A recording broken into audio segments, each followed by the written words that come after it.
Hello everyone, welcome to our YouTube channel ITI education. तो guys यहाँ पे ordnance factory board को लेकर एक इम्पॉर्टेंट खबर निकल कर आ रहा है। वीडियो को अंत तक देखिएगा, मैं आप लोगों को सारा डिटेल प्रोवाइड करूँगा। देखिए यहाँ पे ये अमर उजाला का आर्टिकल है, 24 तारीख का ये आर्टिकल है। यहाँ पे पहले मैं हेडिंग पर के आप लोग को बताता हूँ।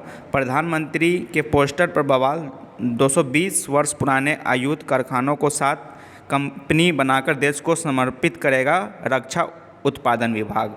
ये हेडिंग दिया गया है। अब मैं सारा डिटेल पढ़ के बताऊंगा, बस वीडियो को कंटिन्यू देखिएगा और आप लोग अपना इस पर राय ज़रूर बस कमेंट कीजिएगा। तो फर्स्ट ऑफ ऑल गाइज आप लोग इमेज देख लीजिए।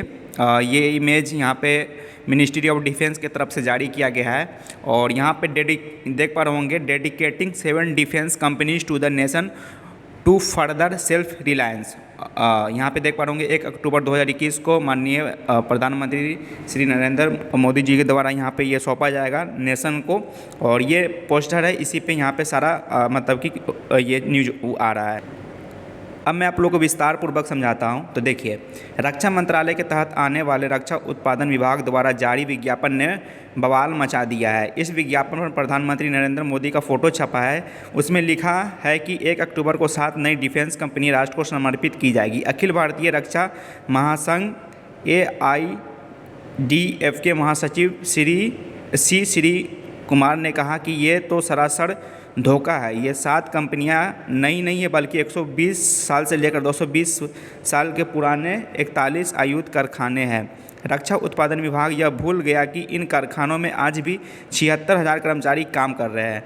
कर्मचारी संगठनों द्वारा इस बाबत 23 सितंबर को रक्षा उत्पादन विभाग के सचिव को पत्र लिखकर भ्रमित करने वाले उस विज्ञापन को तुरंत प्रभाव से हटाने की मांग की गई है। सभी आयुध कारखानों के कर्मचारी रक्षा उत्पादन विभाग द्वारा आयोजित किए जाने वाले समारोह के विरोध में 1 अक्टूबर को दोपहर का खाना नहीं खाएंगे।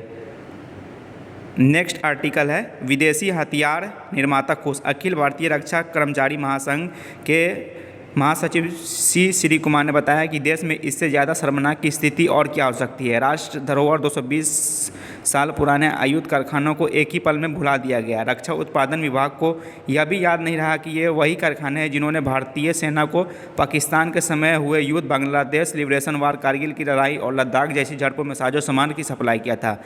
बता दें कि केंद्रीय कैबिनेट की 16 जून को हुई बैठक में भारतीय रक्षा का चौथा बाजू कहे जाने वाले 220 साल पुराने आयुध कारखानों को 7 कंपनियों में विभाजित कर दिया गया था। सरकार की लंबे समय से इन कारखानों पर नजर थी। सरकार की इस फैसले से प्राइवेट कंपनियों और विदेशी हथियार निर्माता खुश हो रहे हैं। वजह, प्राइवेट कंपनियां अभी तक 41 कारखानों से प्रतिस्पर्धा नहीं कर पा रही थी। अब प्राइवेट कंपनियों के आने से रास्ता साफ हो गया। महिंद्रा, टाटा, L&T जैसी निजी कंपनियाँ रक्षा उत्पादन क्षेत्र में उतर रही है। इसी आर्टिकल में यहाँ पर छापा गया है, 2-3 हज़ार रुपये स्टाइपेंड देकर ट्रेनिंग। कर्मचारी संगठनों के प्रतिनिधियों का कहना है कि पिछले 4-5 सालों से इन कारखानों को नौकरी नहीं दी जा रही है। अप्रेंटिसशिप की ट्रेनिंग दी जाती है मगर नियुक्ति के पत्र नहीं मिलता। उत्तर प्रदेश के शाहजहाँपुर स्थित ऑर्डिनेंस फैक्ट्री में 103 अप्रेंटिसशिप करने वाले युवाओं को नियुक्ति पत्र के लिए भूख हड़ताल करनी पड़ी। दूसरों कारखानों में भी यही हाल है।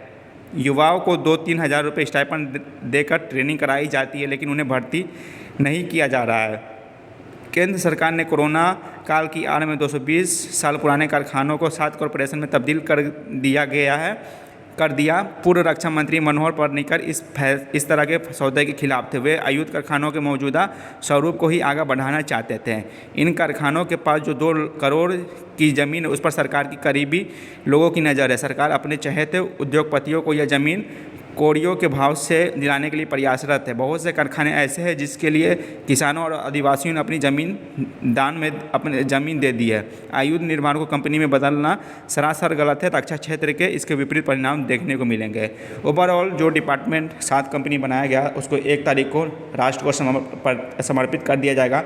यूनियन का कहना है कि ये सरासर गलत है और यहाँ पे बहाली नहीं आ रहा है 5 साल से, और जब ये प्राइवेटाइजेशन मतलब कॉर्पोरेटाइजेशन हो जाएगा तो नेक्स्ट स्टेप्स का प्राइवेटाइजेशन रहेगा। यूनियन का कहना है कि बहुत यहाँ पे जो पाकिस्तान का युद्ध हुआ था या करगिल युद्ध हुआ था वहाँ पे समान व्यवस्था दिया गया था। तो ये सभी यूनियन लोग का कहना है और 1 तारीख को यहाँ पे समर्पित कर दिया जाएगा नेशन को। आप लोग कमेंट करके बताइए। तो यही था आप लोग के लिए एक इंपॉर्टेंट अपडेट ऑर्डिनेंस फैक्ट्री को रिगार्डिंग। धन्यवाद।